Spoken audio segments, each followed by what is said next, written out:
आज FLN mission के अंतर्गत द्वितीय बैच में सभी का हार्दिक अभिनंदन। और सबसे पहले कोई काम प्रारंभ करने से पहले हम माँ शारदे को नमन करते हुए एक माँ शारदे की प्रार्थना करेंगे। कितनी शक्ति हमें दे दाता, मन का विश्वास कमजोर होना, हम चले नेक रास्ते पे हमसे भूल कर भी कोई भूल होना।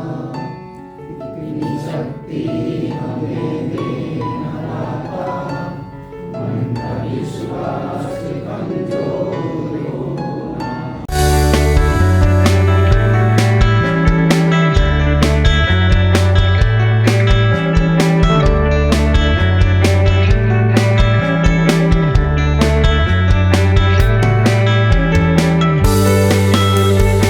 अभी हमारी ट्रेनिंग स्टार्ट होने वाली है और ये हमें ट्रेनिंग से पहले एक पैड में लाया और एक पेन में लाया। श्री ओम प्रकाश जी, वरिष्ठ ARP गणित।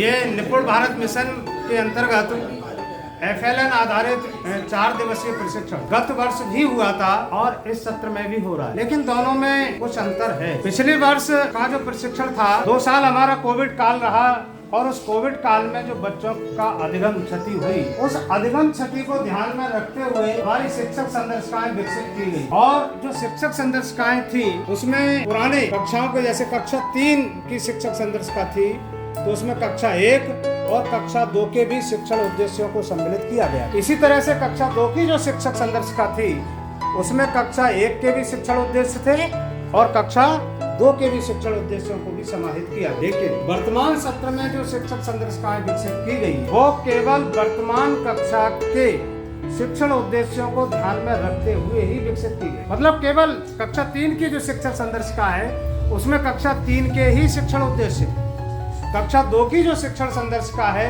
उसमें केवल कक्षा 2 के ही शिक्षण उद्देश्य हैं और कक्षा 1 की जो शिक्षण संदर्शिका है उसमें केवल कक्षा 1 के ही शिक्षण उद्देश्य। कुछ लोगों के दिमाग में एक प्रश्न ये उठ रहा होगा, ये 25 सप्ताह का कार्यक्रम बहुत पहले से चल रहा है, अगस्त माह से कार्यक्रम चल रहा है और प्रशिक्षण अब फरवरी अंत में कराया जा रहा है। हालांकि ये डिले ऊपर से ही किया गया और जानबूझ करके किया गया। गत सत्र का जो फीडबैक था वो ये था कि शिक्षकों के पास शिक्षक संदर्शिकाएं नहीं पहुंची, बिना शिक्षक संदर्शिकाओं के प्रशिक्षण करा दिया गया, तो उसमें कुछ कमी रही। लेकिन इस सत्र में इसीलिए से इसे थोड़ा डिले किया गया कि शिक्षकों के पास जब शिक्षक संदर्शिकाएं पहुंच जाएंगी तो उसका वो पहले अध्ययन कर लेंगे, उसके पश्चात ये प्रशिक्षण कराया जाए तो ज्यादा बेहतर रहेगा। इसलिए कुछ जानबूझ करके प्रदेश स्तर से ही इसको डिले किया, बिल्कुल ठीक प्रकार से चले। इसके लिए हम सदन की सहमति से कुछ प्रशिक्षण के नियम निर्धारित करते हैं।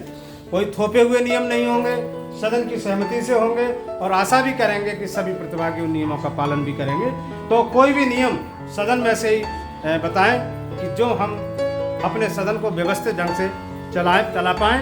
इसके लिए सदन की सहमति से ही नियम निर्धारित करना चाहेंगे। दूसरा नियम मैडम ने बताया, एक बोले सब सुने। और कोई तीसरा नियम, वातावरण, वेरी गुड जी। और कोई सदन में से ही व्यवस्था बनाए रखें, बैठक व्यवस्था भी अच्छी और अनुशासित प्रिय हो, सक्रिय और समान सहभाग। ऐसा नहीं है, मैं आपको स्पष्ट कर दूं कि कुछ नई चीज आपको सिखाई जाएगी, ऐसा बिल्कुल नहीं होता। प्रशिक्षण के बारे में मैं ये बता रहा हूँ कि प्रशिक्षण जो है सामान्यतः 2 प्रकार के होते हैं, एक सेवारत प्रशिक्षण और दूसरे सेवा पूर्व प्रशिक्षण।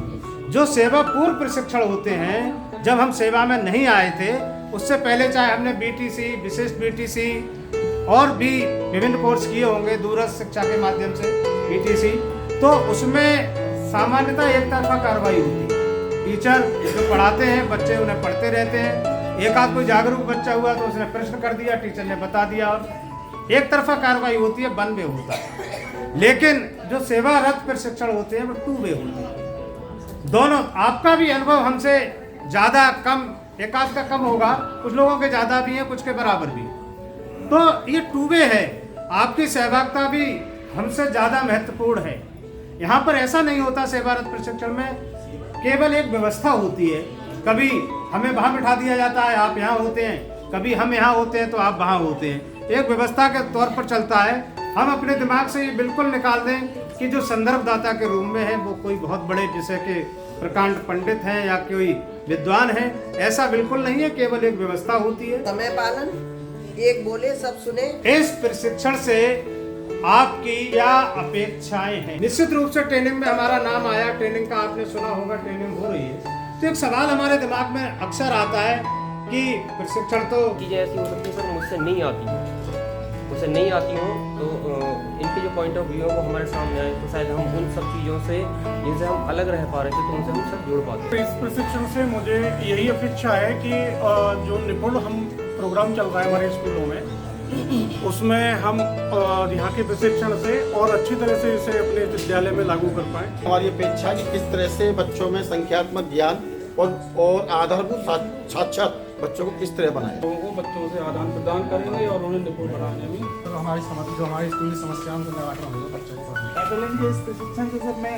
ये अपेक्षा करता हूँ कि बच्चों को खेल, कहानियों, गतिविधियों के तुकबंदी तथा स्थानीय कला के माध्यम से एवं शिल्प एवं संगीत के माध्यम से बच्चों के अंदर एक अच्छी सीखने की जिनके बच्चे थोड़े होशियार हैं वो यहाँ पर जो भी अनुभव देंगे उन्हें हम लेके जाएंगे और अपने बच्चों पे अप्लाई करेंगे। उनके द्वारा हम नए अनुभव प्राप्त करके और जो अनुभव हमें यहाँ से प्राप्त हों वो बच्चों को नए अनुभव से पढ़ाएं जिससे बच्चे नए तरीकों से पढ़ने में रुचि लें और इससे समस्याओं का समाधान भी होगा। मतलब विद्यालय से अलग हटके हमें इन 4 दिनों में कुछ ना कुछ जो नया सीखने को मिलेगा वो हम अपने विद्यालय में जाके गतिविधि या खेल विधि के माध्यम से कुछ ना कुछ नया कराने की सोचेंगे। वो करेंगे आप विद्यालय में और उसका फॉलो करेंगे। उसकी रणनीतियाँ FLN के संदर्भ में क्या क्या है, वर्तमान सत्र में और पूर्व सत्र में क्या परिवर्तन हुआ है उसके बारे में हम बात करेंगे। और कक्षा 4-5 के लिए गत वर्ष जो FLN का 24 सप्ताह का कार्यक्रम था उसमें और वर्तमान सत्र में 4-5 के लिए FLN में क्या परिवर्तन हुआ है उस संदर्भ में इन 4 दिनों में हम लोग बात करेंगे। 4 दिन के लिए अलग अलग बिंदु हैं। पहला जो दिवस है आज कि FLN वर्ष मिशन वर्ष 2022-23 के अंतर्गत कक्षा कक्षीय शिक्षण प्रक्रियाओं के दौरान प्राप्त अनुभवों पर चिंतन। जो गत वर्ष रहा हमारा 22-23 उसमें हमारे पास जो शिक्षक संदर्शिकाएं थी उनमें क्या अच्छाइयां रही, क्या कमियां थी, क्या चुनौतियां आई, उन पर हमें बात करनी है।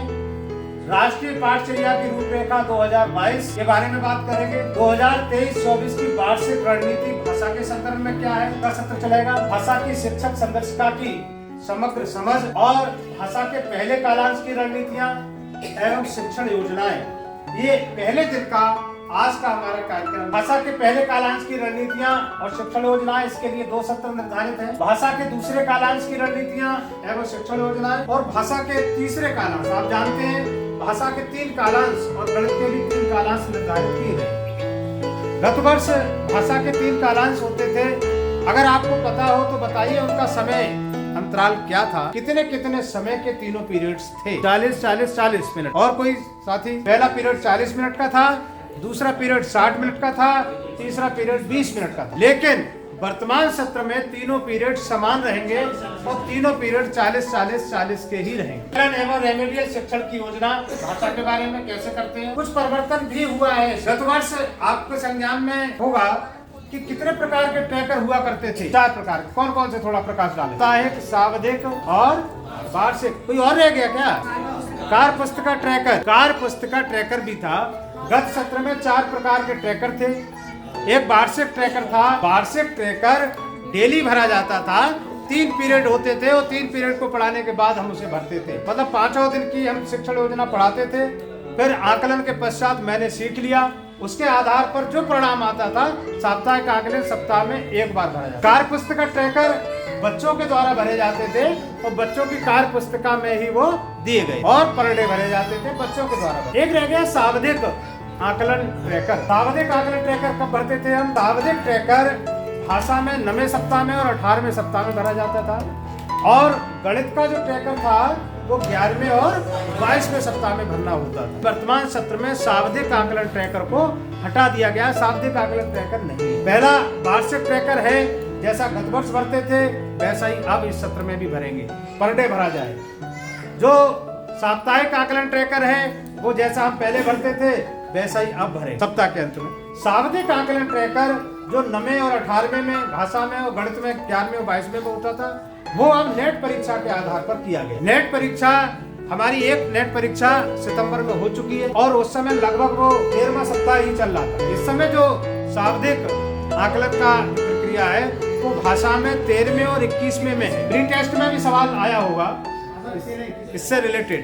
तो जो भाषा में है वो 13वें सप्ताह में और 21वें सप्ताह में शाब्दिक ट्रैकर है और ये प्रस्तावित है, मतलब निश्चित नहीं है कि 13वें में ही हो जाएगा 21 में ही होगा, ये विभाग पर डिपेंड करेगा। अब होगा या नहीं होगा इसके बारे में निश्चित रूप से अभी कुछ क्लियर नहीं है। हाँ, ये तीसरा था। पहले 2 दिन की हम बात कर रहे, सही है। अब पहले 2 दिन हम भाषा के बारे में बात करेंगे। तो पहले 2 दिन प्रशिक्षण चलेगा वो भाषा के संदर्भ में चलेगा और बाद के जो 2 दिन चलेगा वो गणित के संदर्भ में चलेगा। तो गणित के बारे में पहला जो सत्र हमारा गणित शिक्षण का उपयुक्त दृष्टिकोण एनसीएफ 2022 के संदर्भ में 2023-24 की अकादमिक योजना की मुख्य बातें गणित में क्या क्या रखी गई है इसके बारे में हम बात करेंगे। वार्षिक योजना के लिए संसाधनों को जानना और समझना, बीच बीच में इन बिंदुओं को भी समाहित करने का प्रयास किया जाएगा। प्रभावी शिक्षण प्रक्रिया कैसी हो, सभी की समान सहभागिता, जोड़ियों एवं समूह कार्य, सामाजिक एवं भावनात्मक विकास, कक्षा कक्ष प्रबंधन हमारा कैसा हो, अभ्यास के मौके हम बच्चों के लिए कैसे दें, कक्षा में घर की भाषा का प्रयोग, सकारात्मक एवं सुधारात्मक सुझाव। ये जो प्रश्न आपको दिया गया है इसी प्रश्न पर प्रत्येक समूह के लिए सामूहिक चर्चा करनी है, व्यक्तिगत नहीं। प्रत्येक मेंबर का जो हमारा समूह है सभी के सुझाव उसमें आएंगे और उसमें इन बिंदुओं को हमें समाहित करना है जो आपको स्लाइड पर दिख रहे हैं कि शिक्षक संदर्शिका का उपयोग कैसा रहा। प्रश्न आपका वही रहेगा, ये सारे पॉइंट उसमें समाहित करने हैं कि उसमें शिक्षक संदर्शिकाओं का उपयोग कैसा रहा, कार्य पुस्तिकाओं से बच्चों के सीखने पे क्या प्रभाव पड़ा, तीसरा आकलन प्रक्रिया से क्या लाभ हुए, चौथा सहायक शिक्षण सामग्री का उपयोग कैसा रहा और क्या चुनौतियां आई और आपने उनके क्या समाधान निकाले। इन बिंदुओं को ग्रुप में समाहित करना है। इन 5 बिंदुओं को समाहित करते हुए अपने प्रश्न का जवाब देना है।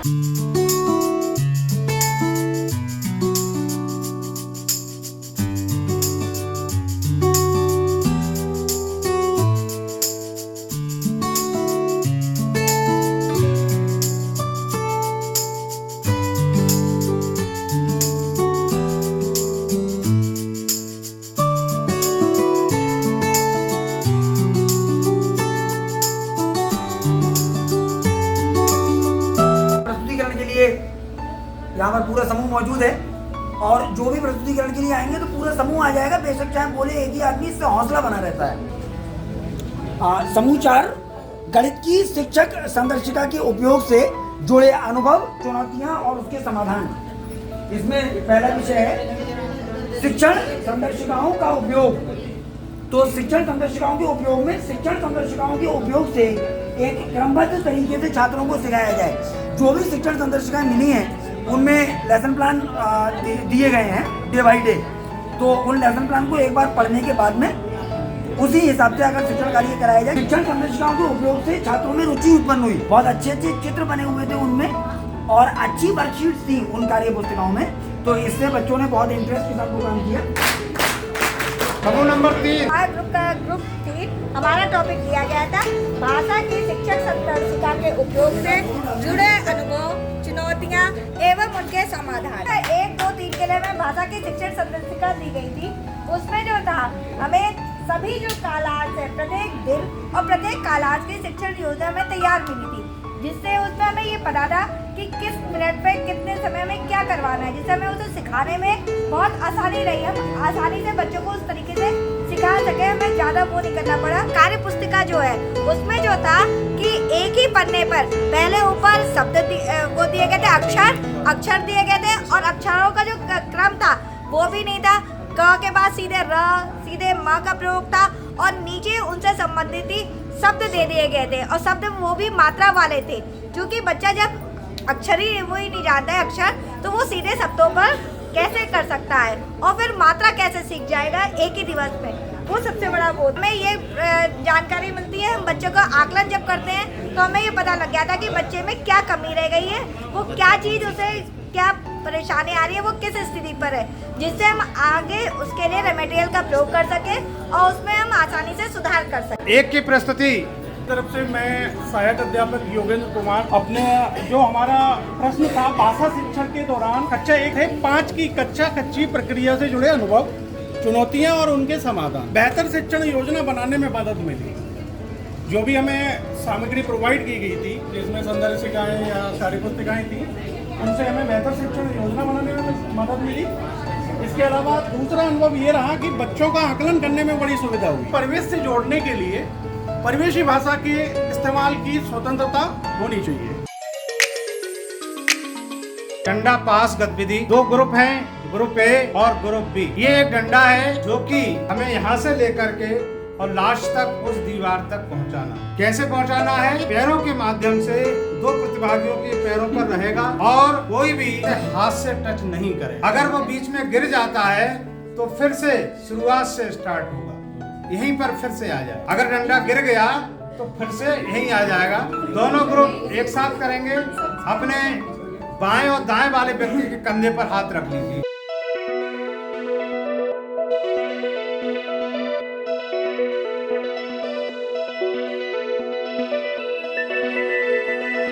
हाथ तक पूरा कर लीजिए, हाथ तक पूरा कर लीजिए।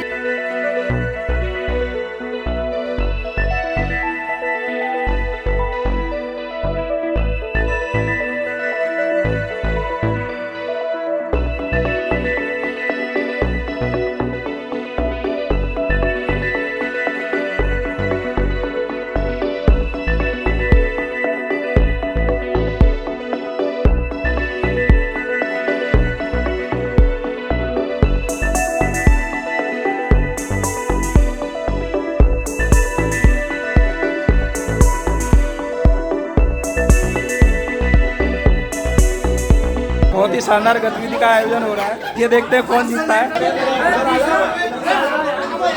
ये जीतने वाले हैं, देखिए।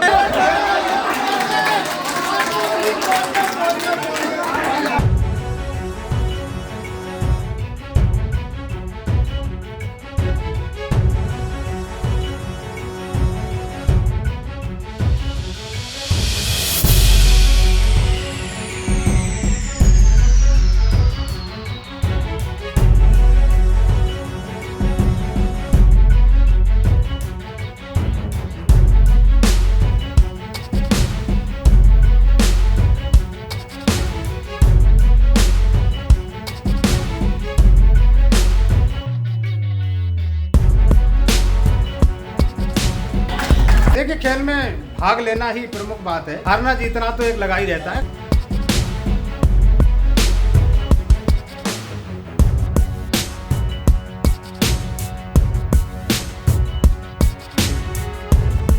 बहुत बड़े विद्वान है, लगभग पूरे जनपद में ऐसा देखा है व्यक्ति, लगभग इनसे होशियार व्यक्ति देखा नहीं मैंने। अकादमिक योजना 2022-23 एवं 2023-24 में प्रमुख अंतर एवं समानताएं क्या हैं? लेकिन इस बार की जो शिक्षक संदर्शिकाएं हैं उसमें कुछ प्रपत्र शिक्षक को स्वयं बनाने खोजें और जानें, जो कि गणित में है, पहले की शिक्षक संदर्शिकाओं में नहीं था। दूसरा, गणितीय खेल पहले नहीं थे, गणितीय खेल इस बार जोड़े गए हैं। दूसरी बात, पिछले साल की जो शिक्षक संदर्शिकाएं थी केवल अधिगम स्थिति के आधार पर थी और इस बार की पाठ्य पुस्तक से पिछले साल कोई मतलब नहीं। और इस वर्ष की जो शिक्षक संदर्शिकाएं हैं उसमें पाठ्य पुस्तक को संरेखित किया गया, पाठ्य पुस्तक के भी जोड़ दिया गया है, उसके पाठ भी उसमें दिए गए हैं, कौन से पाठ से लेना है। दूसरी बात, पिछली साल जो थी शिक्षक संदर्शिकाएं में जो शिक्षण योजनाएं थी 2 तरह की थी। एक विस्तृत शिक्षण योजना जो कि 3 पेज में थी और लघु शिक्षण योजना 1.5 पेज में थी। लेकिन वर्तमान सत्र में केवल 1 ही पेज में तीनों कालांशों की शिक्षण योजना दी गई, केवल 1 ही पेज में दी गई। और वहाँ थोड़ा, हालांकि ऐसा नहीं है कि वो एक में सब समाहित हो गई, उसके लिए बीच बीच में हमें लिखा मिलेगा, आपको लिखा हुआ है कि इसके वर्कबुक के पृष्ठ संख्या इतने का अवलोकन करें या पाठ्य पुस्तक के पृष्ठ संख्या इतने का अवलोकन करें, वो पीछे मिलेगा। सीखे और मैंने सीख लिया, प्रपत्र उसमें पहले साथ साथ ही होता था, वर्कबुक में सप्ताह के आधार पर ही था, लेकिन इस बार जो है सब बाद में दिए। ये कुछ प्रमुख अंतर है। अधिगम क्षति की रणनीति के तहत शिक्षण योजनाओं और शिक्षण अधिगम सामग्रियों को विकसित किया गया। गत वर्ष की थी वो शिक्षण अधिगम, बच्चों का कोविड के कारण नुकसान हुआ, उसको दृष्टिगत रखते हुए चीजें बनाई गई थी। वर्तमान सत्र 2023-24 में कक्षा स्तर के अनुरूप शिक्षण योजनाओं और शिक्षण अधिगम सामग्रियों का विकास किया गया। हर कक्षा की, जो कक्षा 3 की है उसमें केवल कक्षा 3 के ही शिक्षण उद्देश्य हैं, शिक्षण योजनाएं हैं, और जो कक्षा 2 का है उसमें केवल कक्षा 2 के ही हैं। कक्षा 1 की है उसमें केवल कक्षा 1 की। पहले 22 सप्ताह की शिक्षण योजनाएं थी और अब 25 सप्ताह की शिक्षण योजनाएं। शाब्दिक आकलन सप्ताह 9 और 18 में होता था और अब शाब्दिक आकलन विभाग द्वारा नेट के माध्यम से होगा। संभावित है कि सप्ताह 13 और 21 में होगा, संभावित है। ये पाठ्य पुस्तक का उपयोग मौखिक भाषा विकास डिकोडिंग के लिए ही होता था और इसमें पाठ्य पुस्तक के पाठों तथा गतिविधियों पर विस्तृत कार्य किए जाने की योजना है। और ये जो गतिविधियां हैं वो कक्षा 2 और 3 में ही दी गई, 1 में नहीं। कार्य पुस्तिकाओं से डिकोडिंग कौशल पर ही कार्य किया जाता था और यहाँ पर कक्षा 2 और 3 में कार्य पुस्तिकाओं से पाठ्य पुस्तक की विस्तारित गतिविधियों एवं समझकर पढ़ने की गतिविधियों पर कार्य होगा और कक्षा 1 में केवल डिकोडिंग पर ही कार्य। तीनों कालांशों में तीसरे कालांश में सहज से कार्य होता था, जो सहज पुस्तिका थी। तीसरा कालांश पठन अभ्यास जिसको हम कहते थे। कक्षा 1 और 2-3 में तीसरे कालांश में पठन अभ्यास और कक्षा 2-3 में प्रभावपूर्ण पठन अभ्यास पर कार्य किया जाए। वर्तमान सत्र में एक ही तरह की शिक्षण योजना है और एक दिन की शिक्षण योजना एक ही पृष्ठ में दी गई, मतलब एक दिन के लिए एक ही प्रश्न निर्धारित है। उसमें भी इंगित है कि पहला कालांश, द्वितीय कालांश और तृतीय कालांश, तीनों कालांश के आधार पर तीनों पीरियड के लिए एक ही पेज पे दिया हुआ है। अब रेमेडियल जो शिक्षण है वो तीनों कक्षाओं में सप्ताह में प्रत्येक दिन किया जाए। पहले हम 5वें दिन आकलन करते थे, 6ठे दिन उसका रेमेडियल करते। अब रेमेडियल जो है वो पर डे होगा डेली। 1 से 4 से लेकर के कक्षा 2 की दक्षताओं की पुनरावृत्ति है। 5 से 7 तक फिर पाठ्य पुस्तक पर कार्य किया जाएगा। 8 से 12 जो 12 सप्ताह है, जो हमारी पाठ्य पुस्तक है पंखुड़ी पर पाठ निर्धारित है। 5 से 9 पर पठन अभ्यास, प्रभावपूर्ण पठन, और सप्ताह 13 में 1 से 12 तक की दक्षताओं पर आधारित पुनरावृत्ति।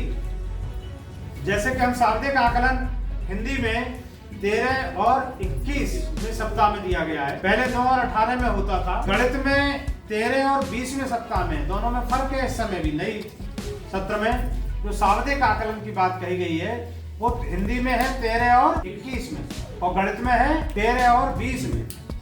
एक सप्ताह का फर्क रखा है उसमें। कारण उन्होंने जो भी सोचा हो कि लोड ज्यादा ना रहे, एक साथ पहले भाषा का हो जाए फिर हिंदी का हो। और ये तीसरा जो सर्किल है वो तीसरा पीरियड के हिसाब से ये पहले पीरियड की दक्षताएं, ये दूसरे पीरियड की दक्षताएं, ये तीसरे पीरियड की दक्षता। इस तरह से 6 दिनों में इन्होंने विकसित किया गया है। 1 से लेकर के 4 दिन तक ये पाठ्य पुस्तक एवं मौखिक भाषा विकास पर काम होगा पहले पीरियड। 1 से लेकर के 4 दिन तक पाठ्य पुस्तक एवं मौखिक भाषा विकास पर काम करेंगे तीनों पीरियड। पहले पीरियड में, दूसरे पीरियड में कार्य पुस्तिका के भाग 1 पर काम करेंगे और तीसरे पीरियड में कार्य पुस्तिका भाग 2 पर रेमेडियल कार्य होगा। ये 1 से 4 दिन तक तीनों पीरियड में डिसाइड है, निश्चित है कि किन किन बिंदुओं पर हमें कराना है। इसी तरह से 5वां जब दिन होगा तो पहले पीरियड में मौखिक भाषा विकास पर काम होगा, दूसरे पीरियड में साप्ताहिक पुनरावृत्ति और तीसरे पीरियड में स्वतंत्र पठन एवं रेमेडियल शिक्षण किया। 6ठे दिवस पहले पीरियड में पाठ्य पुस्तक की थीम पर आधारित अनुभव पर चर्चा, दूसरे पीरियड में साप्ताहिक आकलन और तीसरे पीरियड में साप्ताहिक आकलन एवं रेमेडियल शिक्षण पर काम। रेमेडियल शिक्षण आपने देखा कि 6 दिन है, सप्ताह में सभी दिन दिया गया है और वास्तव में रेमेडियल है ही ऐसा विषय जो साल भर वर्ष पर्यंत चलता है। और ये जो चक्र है वो कक्षा 1 का, थोड़ा सा फर्क है, ज्यादा अंतर नहीं है। उसी तरह से है कि 1 से लेकर के 4 दिन तक पहले पीरियड में पाठ्य पुस्तक एवं मौखिक भाषा विकास पर काम होगा, 2 और 3 में भी वही होगा। दूसरे पीरियड में कार्य पुस्तिका भाग 1 पर काम होगा, उसमें भी वही था, और तीसरे पीरियड में कार्य पुस्तिका भाग 2 पर रेमेडियल शिक्षण होगा, उसमें भी 2-3 में भी वही है। अब 5वें पीरियड में 5वें दिवस पहले पीरियड में मौखिक भाषा विकास पर काम, उसमें पाठ्य पुस्तक पर भी था। इसमें पहले पीरियड में केवल मौखिक भाषा है कक्षा 1 के लिए, हम केवल कुछ खेल करा सकते हैं और कोई थीम रख सकते हैं। कोई थीम रख दी जिस पर बच्चे कुछ बोल सकें। कोई बिंदु एक रख दिया, मान लीजिए पानी रख दिया, तो पानी पर बच्चे अपने कुछ शब्द बोल सकें, वाक्य बोल सकें, अपना अनुभव कर सकें। तो कोई भी हो सकती है। वहाँ पाठ्य पुस्तक भी रखी गई थी उसमें, लेकिन इसमें केवल मौखिक भाषा विकास पर ही जोर दिया गया। दूसरे पीरियड में 5वें दिवस साप्ताहिक पुनरावृत्ति और तीसरे में स्वतंत्र पठन एवं रेमेडियल शिक्षण का काम होगा। छठे दिवस पाठ्य पुस्तक के पहले पीरियड में थीम पर आधारित अनुभव पर चर्चा, साप्ताहिक आकलन और साप्ताहिक आकलन एवं रेमेडियल शिक्षण हमारे तीसरे पीरियड में छठे। तो रेमेडियल शिक्षण जो है वो पर डे कराना है तीसरे पीरियड। पहले पीरियड में यहाँ पर कक्षा 1 में केवल मौखिक भाषा पर काम होगा और 2 और 3 में पाठ्य पुस्तक के साथ साथ मौखिक भाषा दोनों पर।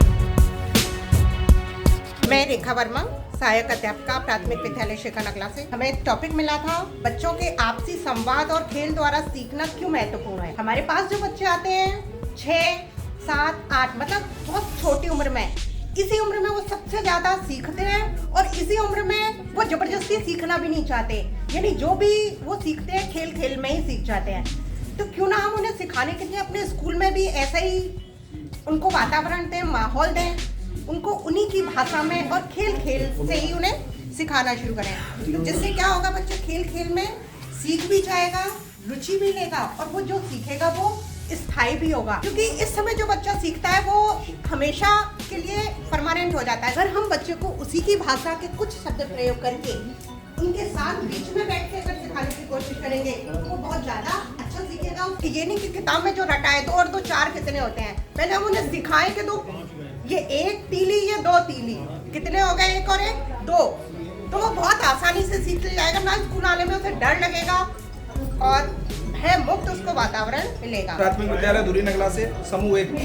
हमारा प्रश्न था, राष्ट्रीय पाठ्यचर्या की रूपरेखा फाउंडेशन स्टेज 2022 के विषय में आप क्या जानते हैं? यह किस उम्र के बच्चों की शिक्षा के लिए बनाया गया है? राष्ट्रीय शिक्षा नीति 2020 के उद्देश्यों को ध्यान में रखते हुए बच्चों की बेहतर शिक्षा के लिए, उनके सर्वांगीण विकास के लिए राष्ट्रीय पाठ्यचर्या की रूपरेखा 2022 फाउंडेशनल स्टेज को विकसित किया गया। यह 3 से 8 वर्ष के बच्चों के लिए विकसित किया गया है। बच्चे हैं, उनको केवल शिक्षा ही नहीं, उनका शारीरिक, मानसिक, बौद्धिक और सामाजिक विकास पर विशेष बल दिया गया है। जो नई पाठ्यचर्या आई है उसमें रटने की बजाय चिंतन, बच्चा कितना इसमें चिंतन कर सकता है, मनन कर सकता है, यानी कि बच्चे की जो सहभागिता है वो ज्यादा है। पहले वन वे कम्युनिकेशन होता था, शिक्षक बोलते थे, बच्चे सुनते थे, अब वो नहीं है। अब बच्चे को मौका देंगे वो कितना अपने स्तर से सोच सकता है, समझ सकता है। हमें इस तरीके का वहाँ पर माहौल प्रोवाइड कराना है। बच्चे को अगर उसकी भाषा में पढ़ाते हैं जो उसकी गाँव की भाषा है, लोकल भाषा है, तो बच्चा उसको समझने में बहुत ज्यादा कंफर्ट फील करेगा। इस बात पर विशेष बल दिया गया कि हम बच्चे की जो मातृभाषा है, हम सारी शिक्षा पद्धति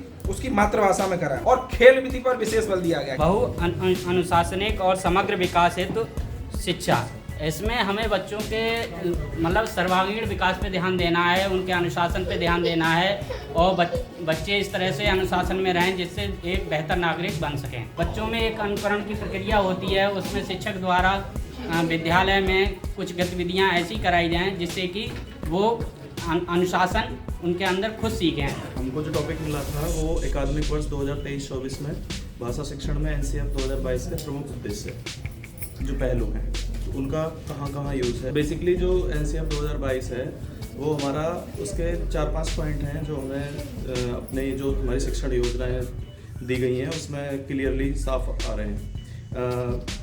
फर्स्ट है कि घर की भाषा को महत्व देना।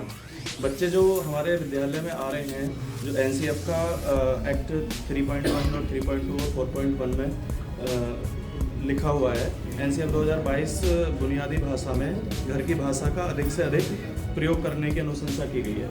जब हमारे यहाँ बच्चे जो आ रहे हैं, जो बिल्कुल 0 लेवल से निकल के आ रहे हैं, अब हम उनको उनकी भाषा में अगर बहुत सारी चीज़ें उनके हिसाब से बताते हैं। एनसीएफ 2022 के अनुसार भाषा शिक्षण की संतुलित पद्धति क्या है, ये हमारा टॉपिक था। भाषा जो हम लेंगे वो बच्चे की भाषा लेंगे, ना कि हमारी भाषा। जिस समूह में हम जुड़े हैं या जिस विद्यालय में, जिस लोकेलिटी में हम हैं, उसके अनुसार जो उसकी भाषा है उसके अनुसार ही हम चलेंगे।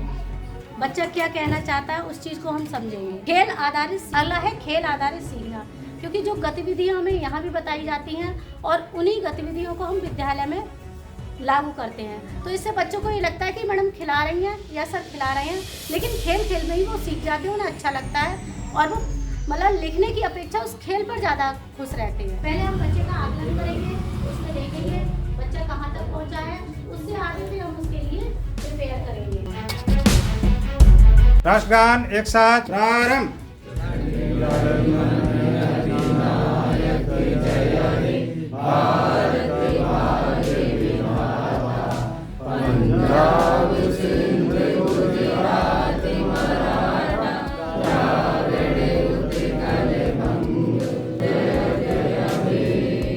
भारत माता की जय। विसर्जन।